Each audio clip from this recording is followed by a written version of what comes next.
For Pacifica Radio, I'm Scott Baba. The shocking attack on former President Donald Trump over the weekend underscored the toxic climate in America's political life. Researchers who track online hate said rhetoric of a new civil war has spiked. Civic leaders, pastors, and elected officials from President Joe Biden on down appealed to Americans for unity and to end the vitriol. Alex Gonzalez filed this report. An assassination attempt is contrary to everything we stand for as a nation. Everything. It's not who we are as a nation. It's not America. And we cannot allow this to happen. President Joe Biden condemning political violence following the attempted assassination of former President Donald Trump at an election rally in Butler, Pennsylvania. Biden ordered a review of security measures for the Republican National Convention set to start today and called for a separate review of security for Saturday's rally. The Republican Party of Wisconsin says there won't be major changes at the RNC for now. Attendees have started arriving in Milwaukee, including Brenda Maluski, who calls Trump the best person to unite the country. We still have the confidence knowing that Trump's going to be that person. We can have peace if you want it, all right? Let's just value people with differences. Republican Senator Lindsey Graham of South Carolina tells NBC he wishes he was surprised by the assassination attempt, but says he's been worried about something like that happening for a long time. He represents a point of view that me and share. The rhetoric is way too hot, but I was just grateful that he made it. I'm Alex Gonzalez for Pacifica Network and Public News Service. Meanwhile, investigators are still hunting for any clues about what may have driven Thomas Matthew Crooks to try to assassinate Trump, but a motive remains unclear. Julie Walker reports.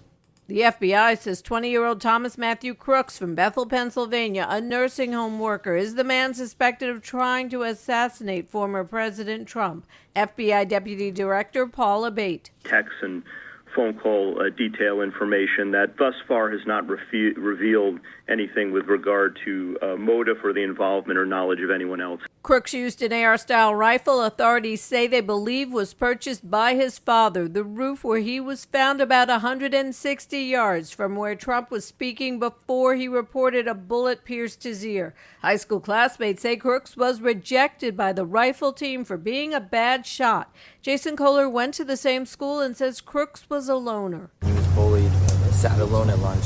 Records show Crooks was a registered Republican, but they also show he gave $15 to a progressive PAC. I'm Julie Walker.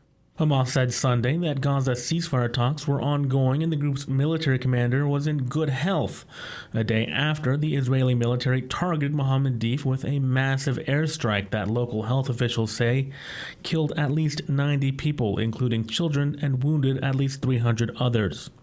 Hamas representatives gave no evidence to back up their assertion about the health of a chief architect of the October 7th attack that sparked the war. His killing would mark the highest-profile assassination of any Hamas leader by Israel since the war began.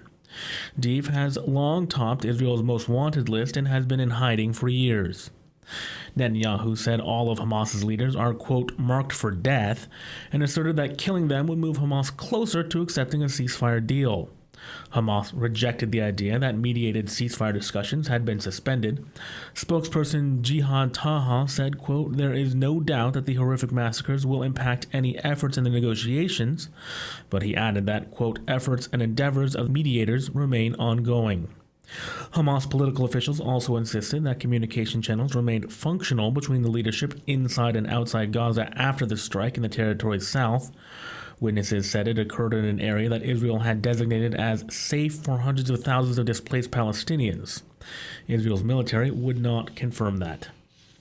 China's Communist Party leaders are gathering for a key meeting known as the Third Plenum, setting the stage for potentially pivotal economic discussions.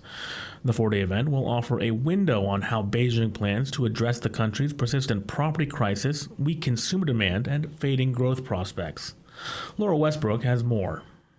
The Third Plenum is typically held once every 5 years. It's a meeting of the Communist Party's Central Committee, attended by some 200 members.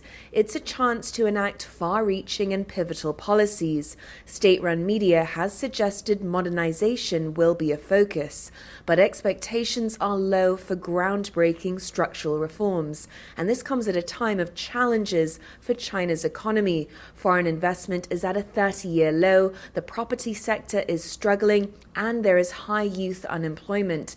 China's April to June GDP rose 4.7% year-on-year.